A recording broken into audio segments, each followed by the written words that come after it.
Assalomu alaykum, sevimli azizlar. Bugun biz dunyodagi mashhur jamoatlarning farzand tarbiyasi nomli kitobni o'qishni davom qilamiz. Biz Curie jamoatini o'qiyotgandik. Bugun shuning davomini o'qiymiz. Dada mashhur oila o'qituvchisi bo'lish sifati bilan ham bolalarga yetakchi bo'ldi. Tadqiqotda bayqalishicha, mashhur jamoatlar orasida kishini hayron qoldiradigan o'xshashliklar bor ekan.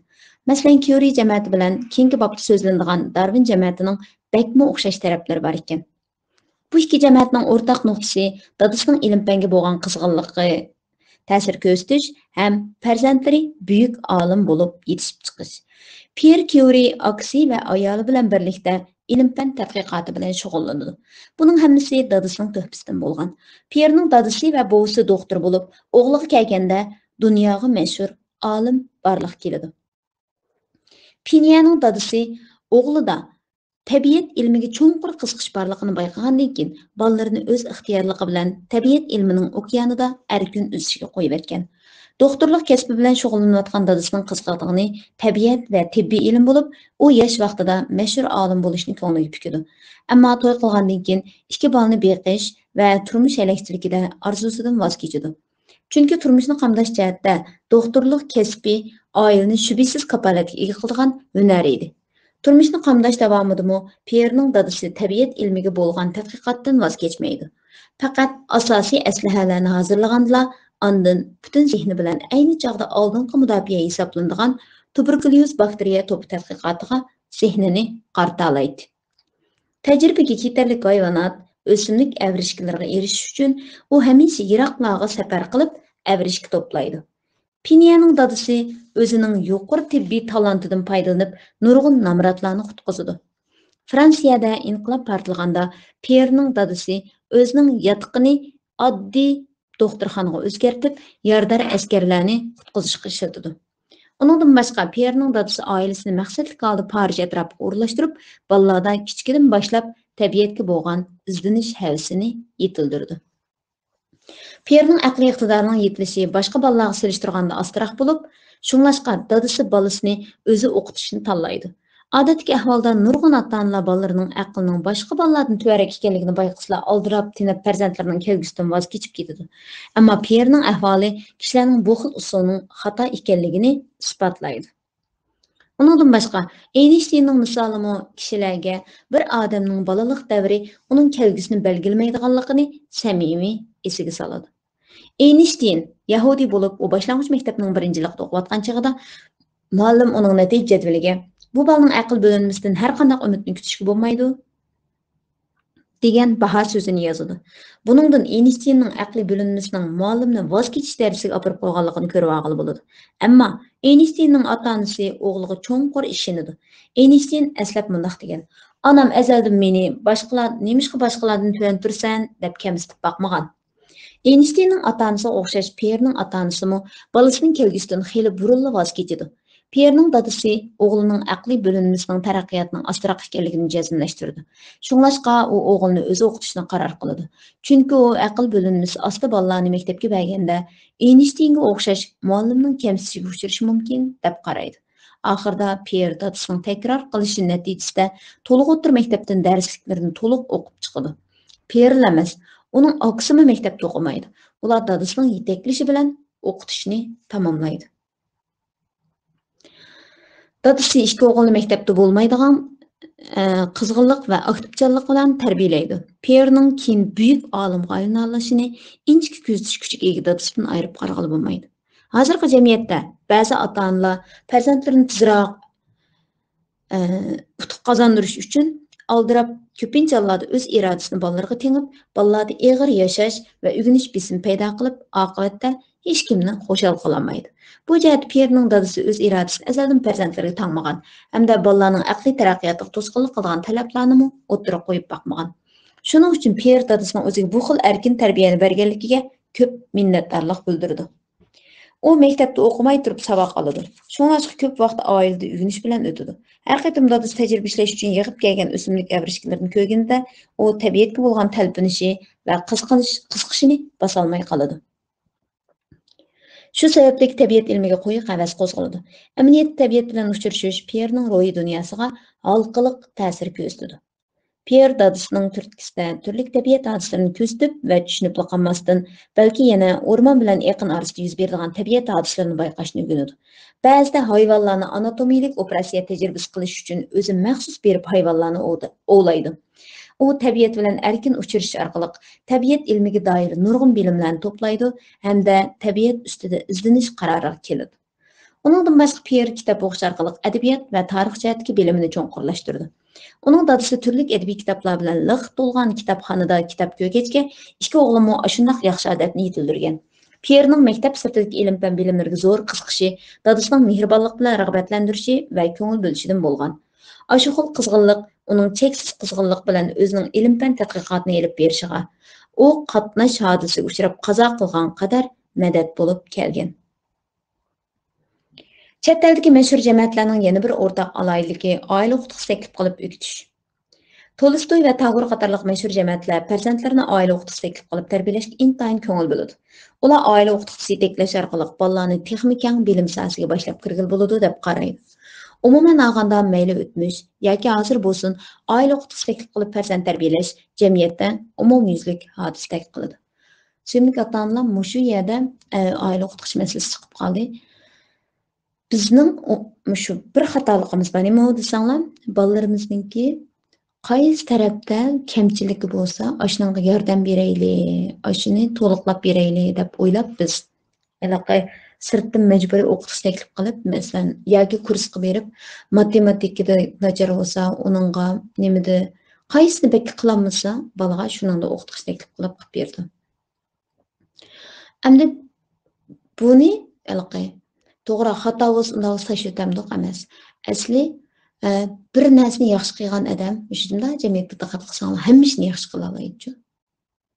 Shunga bu yerda bolamizga avval ular eng yaxshi ko'radigan va o'zi qila oladigan ishlarni shart-sharoit yaratib bersak, bolaning o'ziga bo'lgan ishonch tiklangan vaqtida, andikin mushuni men cho'qim o'rganaman deb men mushuningda cho'qim yaxshi qilsam kerak deydigan o'zidagi ichki energiyani paydo qilishga kuch beraleymiz ayeti balaga.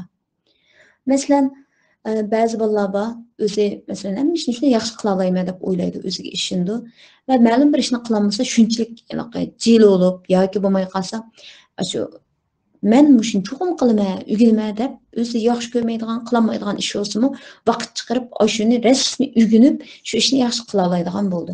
Bu yerdagi masalan, bolaning o'ziga bo'lgan ishonchi va bir ishni ching tutib, mushuni tutsam men qiysam deydigan shu alaylikni ko'rsatdi. Ikki o'g'il dadasining samimiyatidan qattiq ta'sirlandi.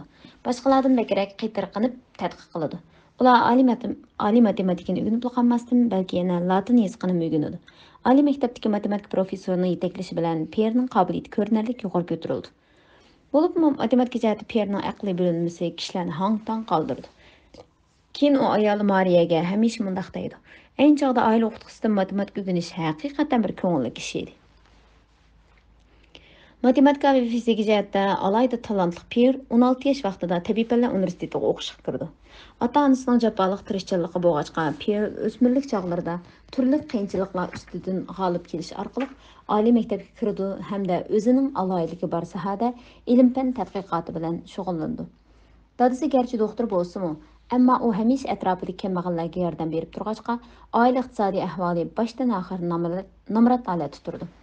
Shunga Pierre oliy maktabda o'qish mezgilida bir tarafdan yordamchi o'qituvchi bo'lsa, yana bir tarafdan darsliklarni tamomlaydi. Eng qutlug'lashga tegishli ish shuki, u oliy maktabni 2 yilda tamomlaydi. Keyin u muvofiq bir tajriba so'rini topolmaydi. 1903-yili ayoli bilan birlikda Nobel mukofotiga erishgandan keyin ondan Sobin universitetida o'qituvchi bo'ladi hamda xotirjam holda fan tadqiqot xizmatini qanot yaydirdi. Pierrening aksimi Sobin universitetini bitkizdi. U mineral moddalar tadqiqot ishxonasida yordamchi o'qituvchi bo'ladi. Ikki qarindosh o'rtaq tajriba olib bordi hamda 1895-yili Nobellik mukofotiga erishdi. Ikki qarindoshning hamkorligi orqali aksining mineral moddalar ilmiy professorlikqa taklif qilinganligi jakarlandi. Ikki qarindosh aslab mundaq deyishdi. Ikkimiz birlikda tajriba va tadqiqot olib borgan 5 yil hayotimizga intayin xo'shal chog'lar edi. Haqiqatan shundoq. İkisiga nisbatan ular o'rtasidagi tuqqandarchilik, do'stlik va ilm-fanga bo'lgan qizg'inlik turmushidagi katalizatorga aylandi.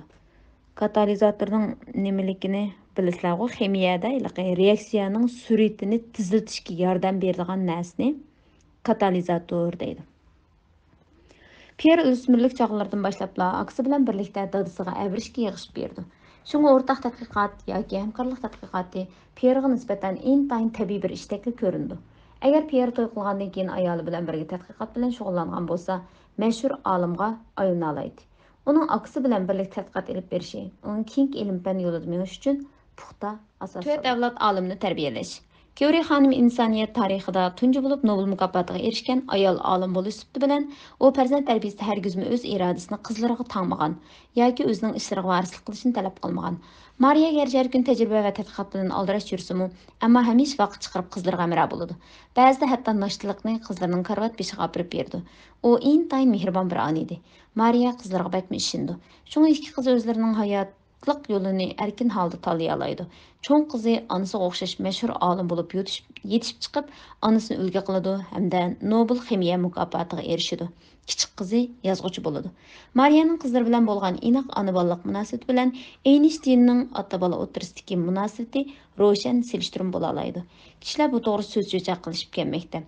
Eynshteynning sirtqa qarab qilish sababli ayoli Mervadan ajrashadi. Oğlu Albert dadısıga nafrat qilish nazar bilan qaraydi.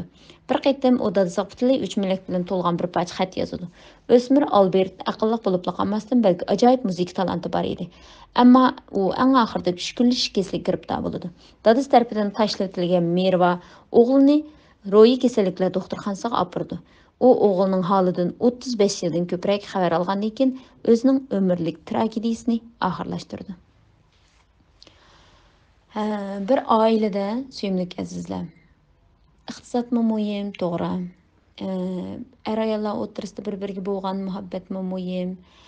Oiladagi kishilarning o'zaro hurmat, bir-birini tushunish bu narsa muhim. Ammo oiladagi har bir kishining ayrim holatda ularning saposi intayin muhim. Axloq, fazilat intayin muhim. E'tiqodi intayin muhim. Bu yerda hamda e'tiqod degan vaqtimizda dunyoda masalan o'xshamagan dinlar bor, o'xshamagan narsalarga e'tiqod qilganlar bor. Ammo dinlarninki nurg'un o'rtoqliklar bor. Albatta bu yerda tavhid masalasida farq ro'shan albatta. Ammo nurg'un insonlarni axloqqa, oilaga sodiq bo'lishga nurg'un narsalarga chaqirdi. Demak, dadaning masalan Eynshteyn dunyoga tangliq olim, biz bu yerda oila haqida parangiz kelayotgan bo'lg'achqa u olimning olimligini inkor qilmaymiz. Dunyo fizika tadqiqoti va insoniyat qo'shgan to'hfasini inkor qilmaymiz, ammo uning shu sirtqa qarab qilishi sababdan bolasiga ilib kelgan bu xil zihni va o'ziniki shu oilani vayron qilganligimi odamniki ishini ichishtirdi haqiqatan. Hamda biz burunlarda masalan cho'nglar tonishtirib to'y qiladi. Cho'nglarninki shu oila to'y qilish, nikoh masalalarida Payg'ambar alayhissalom shunday degan-ku, 4 sababdan tanlaydi deb. Masalan, nikohda qarshi tarafni jo'rini tanlaganda e'tiqodiga, uningki iqtisodiga, uning diyonatiga, ya'ni e'tiqodiga, iqtisodiga, pul mol boyligiga, undan keyin shu jamiyati so'y nasablariga qaraydi deb 4 narsadan e'tiqodini tanlagan eng to'g'ri tanlash bo'ladi deymiz. Hamda bu yerda bu xil bizningki albatta bo'z 4lisi bo'z texi yaxshi, lekin shularning ichidagi eng muhimini birinchi o'rin qilib e'tiqod qilib tuzadi. Bizning cho'nglar qizasang onasi qara deb ashtaqlaydigan bir gap bor hamda. Bu yerda keyingi kunlardagi yoshlar yoki bo'lmasa yangi iqlimlar, bu dunyoning rangarang shunday iqlimlar orasida muhabbat deydigan, ya'ni muhabbatning hech qanday no race, no face deydi bir inglizchada. Ya chiroy tanlamaydi, irq tanlamaydi, muhabbat deganning chek-chegarasi yo'q, qaminimni bo'sab o'talaydi deydigan bu xil shuarlarninki natijasida bir-birini yaxshi ko'rsa bo'ldi. Onun anısı bilan to'y qilamdi, dadasi bilan to'y qilamdi, ailasi bilan to'y qilamdi, pul deganda topamiz degandek ma'qul narsa bo'ldi. Endi buni xato demaymiz, lekin shu bola, shu qiz, shu o'g'il yetishgan oila bu kishining qandoq bir oila qurishiga, yoshirin engiga bir model o'rnatib qo'ygan bo'ldi. Shu u yoqning oilasi Kyuri qarash xonim to'y intayin qilib muhim. 2 yildan keyin ularning cho'ng qizi Yo'liyut dunyo ko'z ochdi. Ular cheksiz xushallik cho'mish bilan birga bugungi jamiyatdek ikki xizmatchi ota-onalar duch kelgan real masala, ya'ni bolani kim beqish masalasiga duch keladi. Ar ayol ikki fan tadqiqot bilan shug'ullangachqa, Mariyamu tadqiqotdan butunlay qo'l uzishga bo'lmaydi. Piermu ayolning bola tug'ish uchun tadqiqotdan voz kechishga bo'lmaydi deb qaraydi. Mushundaq ahvol ostida Pierning onasi sut bezi raki bilan o'lib ketdi. Şunlaşqa Pierre'nin dadısı oğlu bilan birlikte turmuş bo'lmaydiganligini ta'minlab, tabiiy holda nevrisini beqish yukini zimmasiga oladi. Mariya tajribaxonaga ketgan vaqtda Pierre'ning dadısı nevrisining holidan xabar oladi. Pierre'ning dadısı ikki o'g'ilni munavvar ixtisos egasi qilib qatori qo'shgan edi. Shubhisizki, u intayin layoqatli oila yetakchi o'qituvchisi edi. Keyin Kyuri xonim eslab mundaq degan: "Men tadqiqot va oilaga tang e'tibor bera olishim butunlay shundoq bir munavvar oila a'zosining madadi bo'lganligidan deb qaraydi. Bo'lganligidan bo'lgan degan. Buvisining nevrisi Yo'liyotga ko'rsatgan ta'siri haqiqatan cho'ng bo'ladi. U doktor bo'lish sifati bilan nevrisiga muqim, inoq turmush muhiti yaratib berib qolmasdan, balki yana uningga Yogo qatorliq mashhur yozuvchilarning asarlarini o'qib berish orqali nevrisini madaniyat jihatdan tarbiyalaydi. Uningdan boshqa u yana nevrisini o'simlik ilmi va fizik ilm bilan tabiiy yo'sinda uchrashtirdi. Avlod aralashib tarbiyasi Ulug' buva va ulug' mo'minlar kundalik turmushda nevarlarga elib boradigan bir xil farzand tarbiyalash shakli bo'lib, lekin avlod aralash tarbiyasi Kyuri jamoatida to'liq izohlandi. Ikki qizi maktab yoshiga to'shqanda Mariya maktabning o'qitishidan rozi bo'lmag'achqa xizmatdoshi bilan birlikda bir maktab yetishni qaror qildi. Hamda ularning ichidagi professorlar navbat bilan qizlarga dars berdi. Kyuri er ayoldek qo'shilib xizmat qilgan ota-onalarga nisbatan farzandlarining holidan xabar olish va tarbiyalash intayin boshqa turadigan ish edi. Hozir farzandlarni tarbiyalashni bevosita ustiga olgan onalar farzandlarining kitob o'qish, rasm chizish, saylik qilish qatorliq jihatlarga o'qitish xizmatiga mas'ul bo'lyotdi. Bu shundoq bo'lganda nurg'un o'qish chiqimini tejab qolgan bo'lib qolmasdan, balki yana texmi keng kishilik munosabat o'rnatqili bo'ladi. Shuningdek, bolalar har kuni Sobin universitetiga darsga boradi. Sobin universitetidagi tajribaxonada ba'zi Jin Perrin ximiya darsi so'zlasa, ba'zida Paul Angwin matematika darsi so'zlaydi. Ular ikki ayni chog'dagi nopozliq professorlar edi. Perrin ayol qatorliq boshqa professorlar adabiyot, tarix, tabiat ilmi, rasm chizish qatorliq darslarga mas'ul bo'ladi. Lekin Kyuri asosliqi ilm-fan va fizika ilmini o'tishga mas'ul bo'ladi. Bugungi kitob o'qishimiz bu yerda oxirlashdi. Davomini davomli o'qiymiz. Ko'pchilikka rahmat.